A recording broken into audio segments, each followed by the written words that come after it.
ਸਤਿ ਸ਼੍ਰੀ ਅਕਾਲ। ਸੋ ਭੈਣ ਜੀ ਮੈਂ ਦੋ ਇਲਾਜ ਦੱਸਣੇ ਚਾਹੁੰਦਾ। ਇੱਕ ਭੈਣ ਜੀ ਹੁਣੀ ਖੰਘ ਤੋਂ ਪਰੇਸ਼ਾਨ ਸੀਗੇ, ਹਾਂਜੀ। ਤੇ ਖੰਘ ਤੋਂ ਤਾਂ ਇਹੀ ਆ ਵੀ ਜਾਣੀ ਕਿ ਰਾਤ ਨੂੰ ਤੁਸੀਂ ਹੈ ਨਾ ਦੁੱਧ ਗਰਮ ਕਰਕੇ ਪੀਣਾ ਹੈ, ਤੇ ਨਾਲ ਉਹਦੇ 5-6 ਕੁ ਬਦਾਮ ਕੁੱਟ ਲੈਣੇ ਆ ਤੁਸੀਂ ਐਨ ਚੰਗੇ ਤਰੀਕੇ ਨਾਲ, ਤੇ ਵਿੱਚ ਤੁਸੀਂ ਅੱਧਾ ਕੁ ਚਮਚਾ ਕਾਲੀ ਮਿਰਚ ਦਾ ਪਾ ਲੈਣਾ ਆ। ਹਾਂਜੀ। ਉਹ ਦੋਵੇਂ ਚੀਜ਼ਾਂ ਤੁਸੀਂ ਦੁੱਧ ਦੇ ਨਾਲ ਲੈਣੀਆਂ ਆ, ਤੇ 2 ਜਾਂ 3 ਦਿਨਾਂ ਦੇ ਵਿੱਚ ਤੁਹਾਡੀ ਖੰਘ ਜਿਹੜੀ ਆ ਉਹ ਦੂਰ ਹੋ ਜਾਊਗੀ। ਛੂ ਮੰਤਰ। ਹਾਂਜੀ ਬਿਲਕੁਲ ਜੀ, ਇਹ ਮੈਂ ਕਾਫੀ ਜਣਿਆਂ ਨੂੰ ਇਲਾਜ ਦੱਸਿਆ ਜਿਹੜਾ ਕਿ ਸਾਰਿਆਂ ਨੂੰ ਹੀ ਇਹਦਾ ਬੈਨੀਫਿਟ ਹੋਇਆ, ਜਾਣੀ ਕਿ ਜੀ ਬਹੁਤ ਵਧੀਆ ਇਲਾਜ ਹੈ ਇਹ।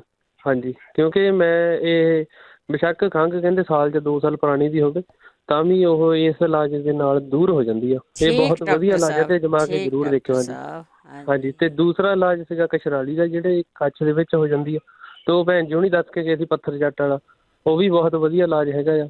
ਤੇ ਦੂਸਰਾ ਹੈਗਾ ਜਾਂ ਫਿਰ ਡੱਡੂ ਆ, ਡੱਡੂ ਦਾ ਬੇਬੀ, ਜਾਣੀ ਕਿ ਤੁਸੀਂ ਉਹ ਕੱਛ ਦੇ ਵਿੱਚ ਬੰਨ੍ਹ ਲੈਣਾ ਆ, ਤੇ ਉਹਦਾ ਪਿਸ਼ਾਬ ਜਦੋਂ ਕਸ਼ਰਾਲੀ ਤੇ ਜਿੱਦਾਂ ਹੋ ਜਾਂਦਾ ਉਹਦੇ ਨਾਲ ਵੀ ਫਿਰ 1-2 ਦਿਨਾਂ ਦੇ ਵਿੱਚ ਹਟ ਜਾਂਦੀ ਆ। ਠੀਕ। ਸੋ ਇਹ ਹੈਗਾ। ਹਾਂਜੀ ਥੈਂਕ ਠੀਕ ਹੈ ਯੂ ਭੈਣ ਜੀ, ਜੀ, ਥੈਂਕ ਧੰਨਵਾਦ ਜੀ, ਯੂ, ਬਹੁਤ ਸ਼ੁਕਰੀਆ ਬਹੁਤ ਜੀ। ਧੰਨਵਾਦ ਜੀ। ਹਰਜੀਤ ਸਿੰਘ ਜੀ ਸਤਿ ਸ਼੍ਰੀ ਅਕਾਲ।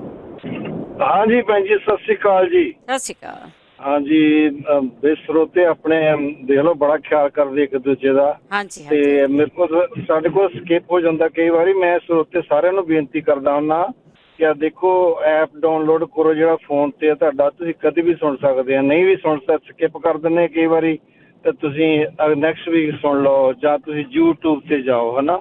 ਤੇ ਐਪ ਜ਼ਰੂਰੀ ਡਾਊਨਲੋਡ ਕਰੋ, ਸਾਰਿਆਂ ਦੇ ਕੋਲ ਹੋਣਾ ਚਾਹੀਦਾ। ਕਦੀ ਵੀ ਤੁਸੀਂ ਸੁਣ ਸਕਦੇ ਆ ਸਾਰਾ ਪ੍ਰੋਗਰਾਮ। ਇਹ ਜ਼ਰੂਰੀ ਨਹੀਂ ਪਈ ਤੁਹਾਨੂੰ ਕੋਈ ਪ੍ਰੋਬਲਮ ਆਉਂਦੀ ਆ ਤਾਂ ਹੀ ਆ ਤੁਸੀਂ ਸੁਣਨਾ, ਹੈ ਨਾ। ਆਮ ਹੁਣ ਸਾਨੂੰ ਨਹੀਂ ਹੈਗੀ ਤਾਂ ਵੀ ਸੁਣੀਦਾ ਆ, ਚਲੋ ਕਿਸੇ ਨਾ ਕਿਸੇ ਦੇ ਕੰਮ ਆ ਜਾਂਦਾ, ਘਰ ਦੇ ਵਿੱਚ ਕਿਸੇ ਨੂੰ ਹੁੰਦੀ ਕੋਈ ਪ੍ਰੋਬਲਮ, ਹੈ ਨਾ।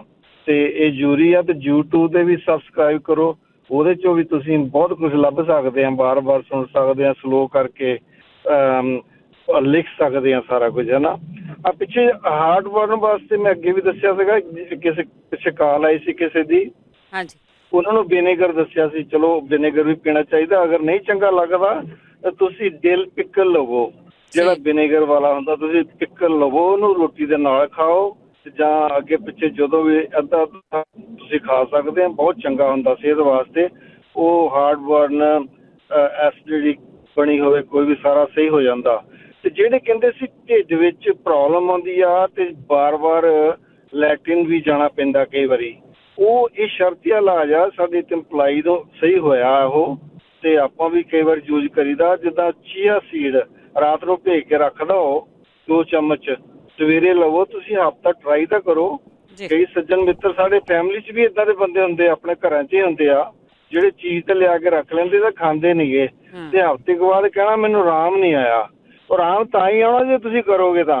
ਜੀ ਜੀ ਜੀ। ਇਹ ਵੀ ਸੁਣ ਲਿਆ ਤੇ ਤੁਸੀਂ 10 ਦਿਨਾਂ ਬਾਅਦ ਕਾਲ ਕਰੋ, ਇੱਕ ਦਿਨ ਜੀ ਖਾਧਾ ਸੀਗਾ ਜੀ, ਮੁੜ ਕੇ ਆਰਾਮ ਨਹੀਂ। ਕਰੋ ਸਹੀ, ਫਿਰ ਰੇਡੀਓ 'ਚ ਤੁਸੀਂ ਕਾਲ ਕਰਕੇ ਦੱਸੋ ਵੀ ਹਾਂ ਵੀ ਮੈਨੂੰ ਇਸ ਚੀਜ਼ ਨਾਲ ਆਰਾਮ ਆਇਆ।